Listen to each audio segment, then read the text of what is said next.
கோவையில் நடைபெற்ற ஸ்ரீ நாராயணகுரு தமிழக பேரவையின் செயற்குழு மற்றும் பொதுக்குழு கூட்டத்தில் அரசின் கவனத்தை ஈர்க்கும் விதமாக பல்வேறு தீர்மானங்கள் நிறைவேற்றப்பட்டது.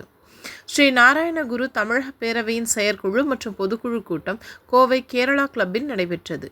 இதில் கௌரவ ஆலோசகர்கள் சாந்தப்பன், அஜித்குமார், தலைவர் செந்தாமரை, நிறுவனர் Carol Viswanathan, chairman doctor Ravindran, பொதுச் செயலாளர் சுதீஷ், பொருளாளர் பைங்கிலி சாஜில், இளைஞரணி செயலாளர்கள் அபிலாஷ், ராஜேஷ், சுசி, மகளிர் அணி சரிதா, விஜயலட்சுமி, பிரதீப் மற்றும் கோவை, பொள்ளாச்சி, மேட்டுப்பாளையம், திருப்பூர், நீலகிரி, கன்னியாகுமரி, சேலம், சென்னை உட்பட பல்வேறு மாவட்டங்களைச் சேர்ந்த நிர்வாகிகள் பங்கேற்றனர். இதில் பொதுக்குழு கூட்டத்தில் பல்வேறு தீர்மானங்கள் நிறைவேற்றப்பட்டது. இதில் நாராயணகுரு ஜெயந்திக்கு தமிழக அரசு விடுமுறை அளிக்க வேண்டும், தமிழகத்தில் நாராயணகுருவிற்கு மணிமண்டபம் அமைப்பதோடு அவரது வாழ்க்கை வரலாறு குறித்து டாக்டர் பட்டத்தில் இடம்பெற வேண்டும், கன்னியாகுமரி மாவட்டத்தில் உள்ள மருத்துவமனையை புண்ணிய தலமாக அறிவிக்க வேண்டும், 5வது மாநில மாநாடு திருப்பூர் மாவட்டத்தில் வரும் ஆகஸ்ட் மாதம் 9ஆம் தேதி மற்றும் 10ஆம் தேதிகளில் நடைபெறுகிறது உள்ளிட்ட தீர்மானங்கள் நிறைவேற்றப்பட்டது.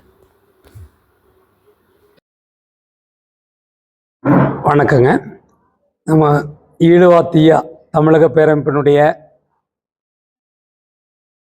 செயற்குழு அண்ட் பொதுக்குழு கூட்டம் இன்று சிறப்பாக இங்கே நடைபெற்றது. இந்த அமைப்பினுடைய நோக்கமே எங்களுடைய சமுதாய மக்களுக்கு நல்பணிகள் செய்யும் நோக்கத்துடன் ஆரம்பிக்கப்பட்ட இந்த இயக்கம் தமிழக அரசில் பல நல்ல காரியங்கள் கவர்மெண்டிடம் எடுத்து சொல்லி சமுதாயத்துக்காக கம்யூனிட்டி சர்டிஃபிகேட், அதே மாதிரி எங்களுடைய நாராயண குருவுடைய பிறந்த நாளுக்கு குரு ஜெயந்திக்கு லீவு, நாராயண குருவுக்கு தமிழகத்திலே மணிமண்டபம், அதேமாரி நாராயண குருவனுடைய வாழ்க்கை வரலாறு தமிழக யூனிவர்சிட்டியிலே பாடமாக பிஹெச்டி டாக்டரேட் பண்ணுறவங்களுக்கு பாடமாக கொண்டு வர வேண்டும் என்கின்ற கோரிக்கை, இதெல்லாம் இன்னைக்கு எங்களுடைய பொதுக்குழு செயற்குழுவில் நிறைவேற்றியிருக்கிறோம்.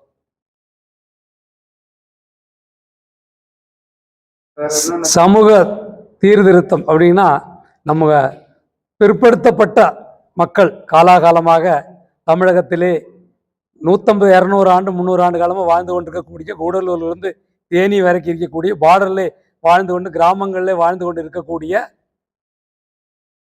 நம்மளுடைய சமுதாயத்தை சேர்ந்தவங்களுக்கு மறுக்கப்பட்ட சில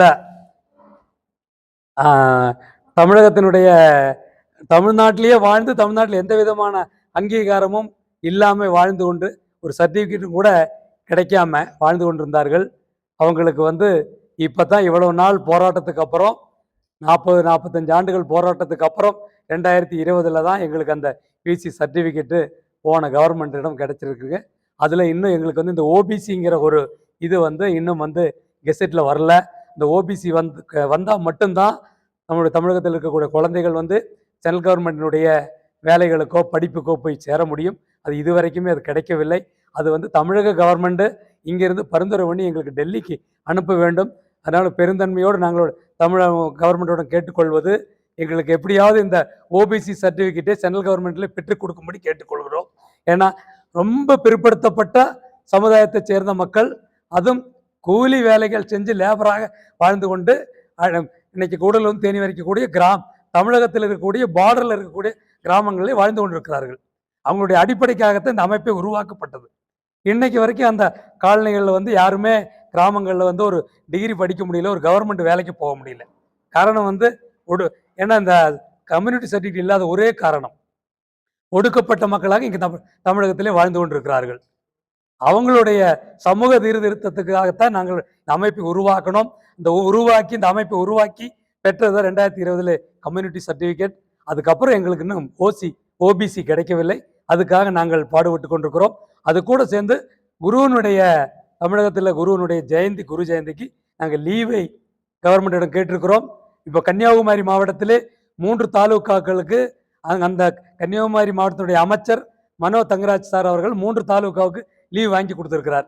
மறுபடியும் இருக்கக்கூடிய 3 தாலுக்காவில் எங்களுக்கு லீவு வேண்டும் என்று கேட்டிருக்கிறோம்.